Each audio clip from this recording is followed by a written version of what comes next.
Diceritakan, setiap memasuki bulan haji Mbah Holil Bangkalan memberangkatkan orang naik haji. Orang yang tidak mampu bahkan orang yang kaya pun diberangkatkan ke Mekah oleh Mbah Holil, ada 10-20 orang tiap tahunnya. Orang-orang pun heran kepada Mbah Holil, dari mana Mbah Holil mendapatkan uang buat bayar ongkos mereka, mengingat pada waktu itu mencari uang sangatlah sulit karena negara Indonesia sebagian masih dikuasai oleh penjajah Belanda. Akhirnya ada yang iri dan benci kepada Mbah Holil, dan memfitnah beliau. Mbah Holil dilaporkan ke polisi atas tuduhan memalsukan uang.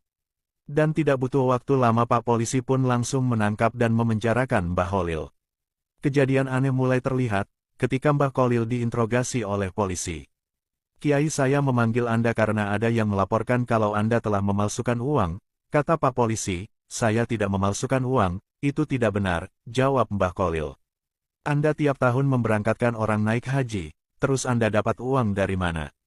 Sanggah Pak Polisi. "Yang memberangkatkan mereka naik haji bukan saya tapi Allah," jawab Mbah Holil. Sambil berkata demikian Mbah Holil menunjuk sebuah batu dengan tangannya, dan subhanallah, dengan izin Allah batu itu seketika berubah menjadi emas murni 24 karat. Pak Polisi terbelalak matanya melihat kejadian aneh itu.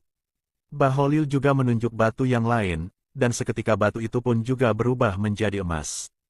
Melihat emas berserakan, Pak Polisi saling berebut mengambil batu yang tadi berubah menjadi emas. Pak Polisi akhirnya sadar kalau Mbah Holil difitnah, dan hari itu juga Mbah Holil dibebaskan dengan hormat. Polisi nyareh maling. Situng bekoh banyak orang keelangan. Polisi senyareh maling kebingungan. Sanajan sakeja ampun akaliling, tapi tada sebisa ningaleh maling. Akhir rasa bakatnya bis deke Holil, nyoon patunjuk carana meke maleng. Pas Kiai Holil manggil kanca ponduk, makon ngubengi obat ma persetabu. Pakon enum dan polisi panikang. Polisi tak percaya dalam hatena, secara dohir lakar tada hubungan antara nah maling benopan panekang. Sana jeneng atena rasa bingung. Akhir rabi polisi upad inum. Pasti pakon tuli mulai de romana, depai tengah jalan sakit tabuna. Terus nyari sungai untuk kodil haja,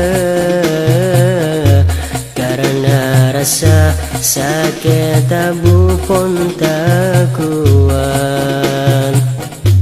Pas mangki sungai saja sangat dalam, ternyata sungai yang kenengah malengan. Marga nikah satajah maling ekole, bantada orang sekaelangan pole. Marga nikah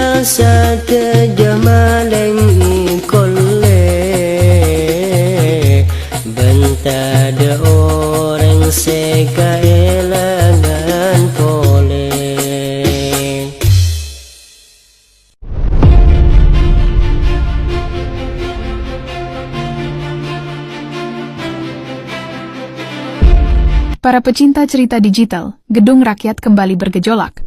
Menteri Keuangan Purbaya membuat gebrakan yang membuat para anggota DPR terdiam 1000 bahasa.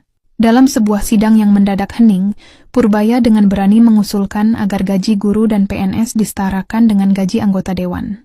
Hal itu dilakukan setelah Hari Guru dilaksanakan dan sesuai perintah Presiden Prabowo dalam pidatonya di Hari Guru. Ruang sidang yang biasanya dipenuhi intrik politik mendadak menjadi panggung keadilan. Para anggota DPR yang selama ini menikmati fasilitas mewah dan gaji selangit, hanya bisa saling pandang saat Purbaya melontarkan usulan yang dianggap gila, namun sangat masuk akal. Kalau kita bicara keadilan, maka gaji guru dan PNS harus disetarakan dengan anggota DPR, ujar Purbaya dengan nada tenang namun menusuk. Kalimat itu seolah menjadi tamparan keras bagi para wakil rakyat yang lebih sering memikirkan kepentingan pribadi daripada nasib para pahlawan tanpa tanda jasa. Purbaya kemudian memaparkan argumennya dengan lugas dan tajam. Ia mengingatkan bahwa guru adalah garda terdepan dalam mencetak generasi penerus bangsa, sementara PNS adalah tulang punggung pelayanan publik.